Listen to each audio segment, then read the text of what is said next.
Ya pemirsa, hujan tidak lagi sekedar turun membasahi Jakarta, tapi mengguyur kota ini tanpa jeda. Menguji daya tahan drainase, infrastruktur, dan warganya. Dalam rentang kurang dari 24 jam, genangan naik turun di berbagai sudut kota. Jalan utama berubah menjadi kanal sementara. Permukiman menjadi pulau-pulau kecil yang terputus.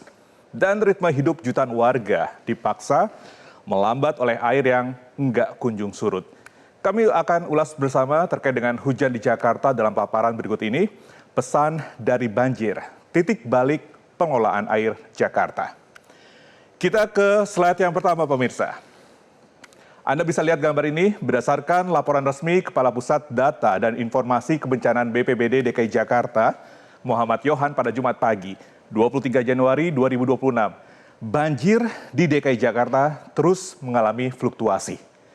Pada lini masa ini Anda bisa melihat bahwa di tanggal 22 Januari, genangan mencapai puncaknya di 132 RT yang terendam. Pada Jumat dini hari, 23 Januari pukul 3 dini hari, genangan surut menjadi 106 RT. Dan pada Jumat pagi, tanggal 23 Januari pukul 11:34 waktu Indonesia Barat, genangan meningkat kembali menjadi 125 RT. Perkembangan ini menunjukkan fluktuasi air yang signifikan akibat durasi hujan yang panjang dan intensitas yang masih tinggi, yang berakibat ketinggian air bervariasi yang signifikan di berbagai lokasi. Kita bisa lihat distribusi genangan per wilayah, baik itu di Jakarta Barat, Jakarta Selatan, Jakarta Pusat, Jakarta Utara, dan Jakarta Timur. Genangan per wilayah ini terjadi di tanggal 23 Januari di Jakarta. Bahkan BPBD DKI Jakarta mencatat 14 ruas jalan tergenang di wilayah utama, yaitu Jakarta Barat, Jakarta Selatan, dan Jakarta Timur. Pada beberapa ruas jalan menuju pusat kota dan genangan ini menghambat lalu lintas dan mobilitas warga, mempengaruhi aktivitas ekonomi dan transportasi umum. Apa sebenarnya penyebab curah hujan ekstrim yang terjadi di Jakarta? Badan Meteorologi dan Klimatologi Geofisika BMKG memperingatkan potensi cuaca ekstrim masih mengintai sejumlah wilayah Indonesia bagian selatan. Pada periode Januari 2026, seiring kembali terbentuknya bibit siklon tropis di sekitar wilayah perairan Indonesia, yaitu bibit siklon 96S dan 97S. Bibit siklon tropis 96S muncul di wilayah Nusa Tenggara Barat dan sempat menjadi sistem cuaca yang mengkhawatirkan sebelum akhirnya melemah dan dinyatakan punah. Meski sudah melemah, dampak yang ditinggalkan masih sangat nyata di lapangan. Selama berada di wilayah operasinya, 96S membentuk sirkulasi sinklonik yang luas, merentang dari Jawa hingga Nusa Tenggara.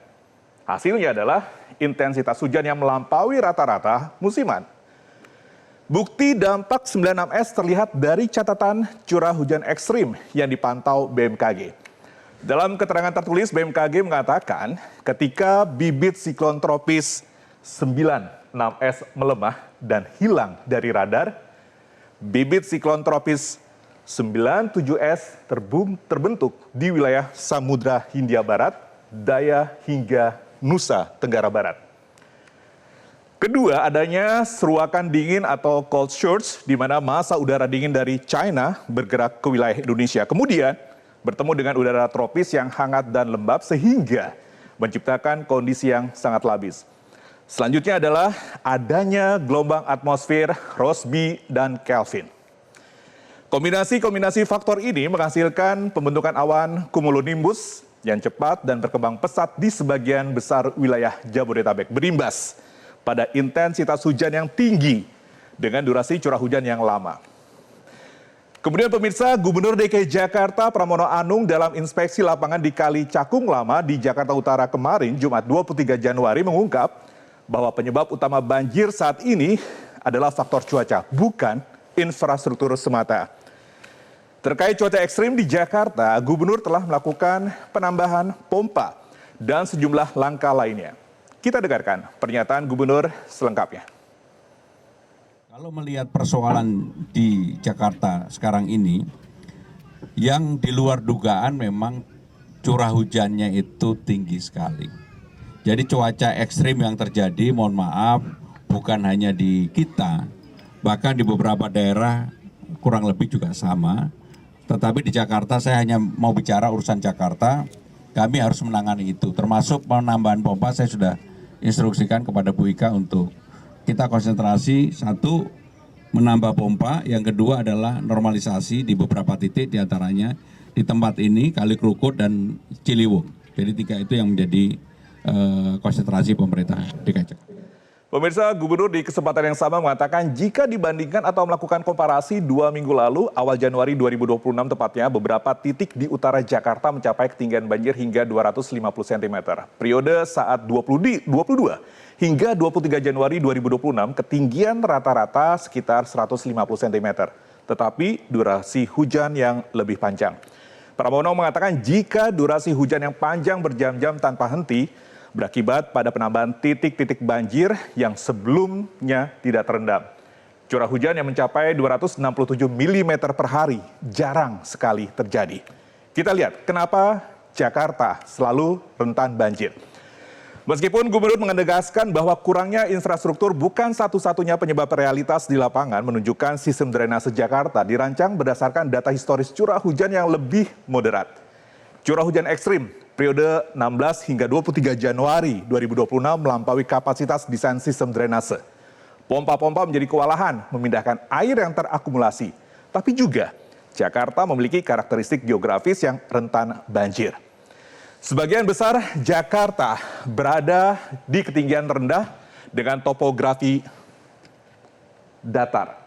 Sistem sungai yang kompleks, pertemuan beberapa sungai utama, yaitu Ciliwung, kemudian juga Krukut dan Cakung. Ketiganya mencakup dan menciptakan titik-titik konvergensi aliran air, dan selanjutnya kita bisa ketahui bahwa adanya limpasan dari hulu, air dari Bogor dan Depok yang terus mengalir melalui Bendung Katulampa dan memperberat beban drainase Jakarta. Lalu apakah untuk mengantisipasi banjir yang dilakukan oleh pemerintah DKI Jakarta juga telah melaksanakan strategi mitigasi sementara berupa operasi modifikasi cuaca. Frekuensi operasi modifikasi cuaca dapat dilakukan menyesuaikan kondisi cuaca di Jakarta dan sekitarnya. Dalam hal ini, koordinasi erat dengan BMKG untuk monitoring kondisi atmosfer. Kita simak pernyataan Gubernur DKI Jakarta. Saya sudah memerintahkan untuk perpanjangan modifikasi cuaca. Jadi operasi modifikasi cuaca ini yang seharusnya selesai tanggal 23 ini akan kita perpanjang sampai dengan tanggal 27. Kenapa diperpanjang? Saya tidak mau terulang kembali bahwa kita tidak persiapkan untuk itu. Walaupun persoalan yang menyangkut modifikasi cuaca ini ada kritik dari banyak orang. Menurut saya nggak apa-apa, tapi ini secara langsung seperti hari ini, harusnya modifikasinya hanya 1 kali, saya langsung perintahkan 2-3 kali, kalau perlu sampai 3 kali. Jadi sampai dengan tanggal 27 modifikasi cuaca boleh dilakukan 1 hari sampai dengan 3 kali.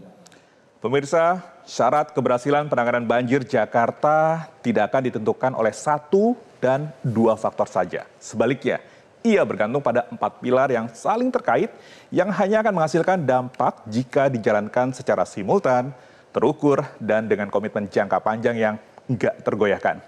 Kita bisa lihat konsistensi implementasi, yaitu kelanjutan program normalisasi dari pembangunan infrastruktur. Kemudian juga yang kedua adalah koordinasi lintas wilayah, kerjasama DKI Jakarta dengan Jawa Barat, Bogor, Depok, dan Bekasi, dan Banten, terutama di Tangerang. Untuk manajemen air dari hulu ke hilir. Kemudian yang ketiga adalah penegakan regulasi, yaitu penegasan peraturan tata ruang, pembatasan air tanah, dan perlindungan area resapan. Serta yang keempat adalah adaptasi terhadap iklim, desain infrastruktur yang resilient terhadap hujan ekstrim yang semakin sering dan intensif. Pemirsa, Jakarta menghadapi tantangan banjir yang kompleks, namun komitmen pemerintah untuk reformasi infrastruktur dan pengelolaan air menunjukkan arah yang jelas ke depan. Keberhasilan penanganan banjir Jabodetabek akan menjadi benchmark bagi kota-kota besar lainnya di Indonesia yang menghadapi tantangan serupa. Dan berikut kami sampaikan perakiraan cuaca untuk wilayah Jakarta dan sekitarnya berdasarkan data resmi Badan Meteorologi, Klimatologi, dan Geofisika untuk hari ini Sabtu 24 Januari 2026. Anda bisa melihat bahwa seluruh wilayah DKI Jakarta diperkirakan akan diguyur hujan ringan sepanjang hari meliputi Jakarta Pusat, Jakarta Selatan, Jakarta Barat, Jakarta Timur, dan Jakarta Utara, serta Kepulauan Seribu dengan suhu udara di Jakarta berkisar antara 24 hingga 30 derajat Celcius dengan kelembapan relatif tinggi umumnya berada pada rentang sekitar 70 hingga 96%. Kita akan melihat untuk kawasan penyangga ibu kota, yaitu di Bogor, diperkirakan mengalami hujan ringan dengan suhu antara 22 hingga 28 derajat Celcius dengan kelembapan 70 hingga 95%. Kemudian juga Bekasi, dipotensi hujan ringan dengan suhu 23 hingga 29 derajat Celcius dengan kelembaban 69 hingga 98%. Kemudian juga Tangerang, hujan ringan, dan Depok, hujan ringan. Pemirsa, dengan kondisi cuaca ini, masyarakat di wilayah Jabodetabek diimbau untuk mewaspadai potensi hujan pada pagi hingga malam hari, termasuk kemungkinan genangan di titik-titik rawan. Pemirsa disarankan menyiapkan payung atau jas hujan saat beraktivitas di luar ruang, serta tetap memperhatikan informasi pembaruan cuaca dari BMKG dan otoritas terkait. Demikian. Jelajahi cara baru mendapatkan informasi. Download Metro TV Extend sekarang.